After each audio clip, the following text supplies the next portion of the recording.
నేను ఈరోజు DP foods నుంచి చికెన్ పికిల్ ఆర్డర్ చేశాను. ఆ ప్యాకింగ్ చూడండి ఎంత బాగా చేశారో. ఇక్కడ వాళ్ళ ఫొటోస్ కూడా ఉన్నాయి ఇద్దరివి. వాళ్ళ ప్యాకింగ్ కూడా చాలా నీట్గా చేశారు.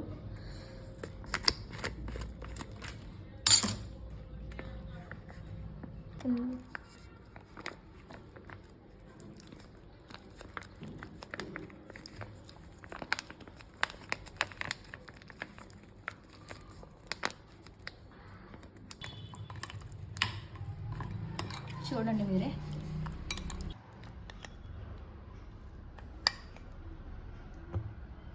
వేడి వేడి అన్నంలో ఇప్పుడు చికెన్ పికిల్ వేసుకుని తింటే చూద్దాం టేస్ట్ ఎలా ఉందో.